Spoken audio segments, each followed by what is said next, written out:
Stephen R. Covey has written a very interesting book, 7 Habits of Highly Effective People. In that book, the third habit, first thing first, he's talking about the 4 quadrants.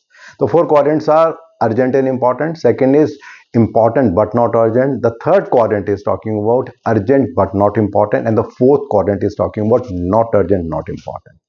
Once we bifurcate all the things in our life into these 4 quadrants, it becomes very easy to understand and take action where we need to take action.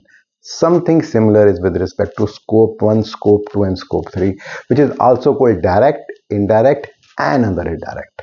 So the main intention is that there are emissions, there are pollutions, but how to bifurcate them, how to understand them so that we can take action.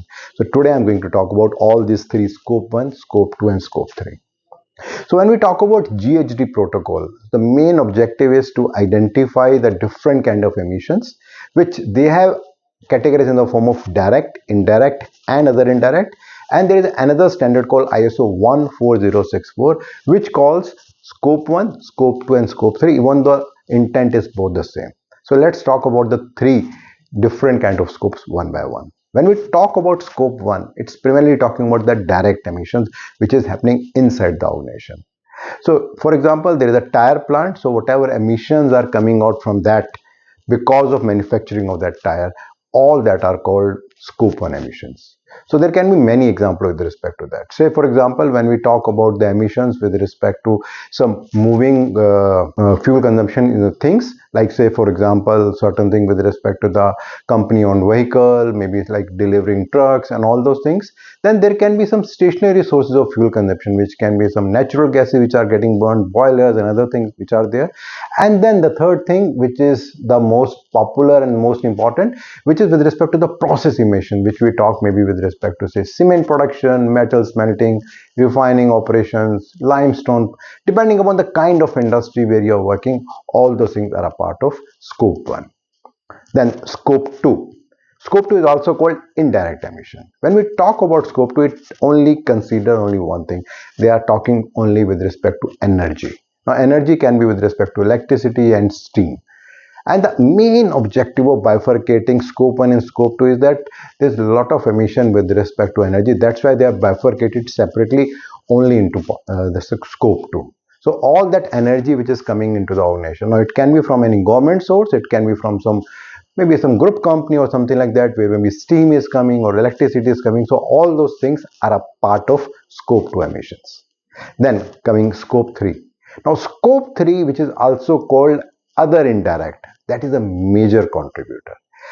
It is said that more than 70% of the emissions, the contribution which is there, are coming from scope 3. So the major focus is there, and that is also the most challenging to work on and achieve.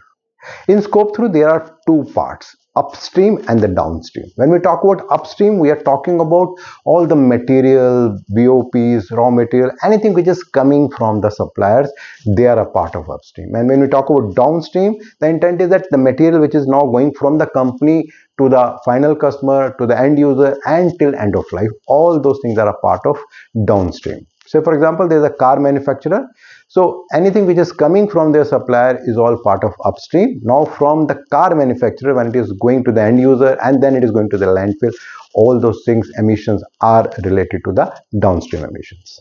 So there are many ways in which we can identify that. As per GHG protocol, there are 15 different type of emissions which can happen, out of which 8 are identified in a form of upstream and 7 are identified in the form of downstream. So let's take some example with respect to these emissions. So the first and the foremost emission which is possible are primarily with respect to the purchased goods and services. It can be like production of raw material like metal, plastic and textile. Then another kind of emission can be with respect to the capital goods, but whatever machineries, equipments, buildings that an organization is purchasing, all are, whatever emissions are coming out of that, they are a part of that. Then there can be some other kind of emission with respect to fuel and energy related activities, maybe the fuel energy which is bought by the company which is not accounted for in scope 1 and scope 2. Then there can be things with respect to transportation and distribution, business travel, end of life treatment, and all those things can be part of scope 3. The important and the main focus for any company should be on scope 3, because as I said earlier, they are contributing to the biggest and to the most. Now, when we talk about scope 1, scope 2 and scope 3, they looks to be very important and urgent, but there are a lot of challenges with respect to that. The first challenge is with respect to the technology. That, say for example, with respect to the fossil fuel, we want to use alternate fuel, but whether it is there or not. Then the investment. Any investment looks for the return on investment also, that whatever we are investing, whether we are getting it back or not. So if the investment is for the new machines, new technology, then in what time the technology is coming back to us. And then in scope 2 and scope 3, the total dependency of the organization is with respect to their suppliers. So how much suppliers are willing, how much they are cooperating, and how much they are willing to invest money, that becomes another challenge. So if I do a summary, a quick summary, scope 1 is talking about emissions coming from inside the organizations. Scope 2 is talking about the energy which is coming from outside. It can be steam or electricity. And scope 3 is talking about 15 different kind of wastages or emissions from upstream and downstream. And it is primarily from the other indirect. And they are mainly related to the suppliers or maybe to the end user who are using it.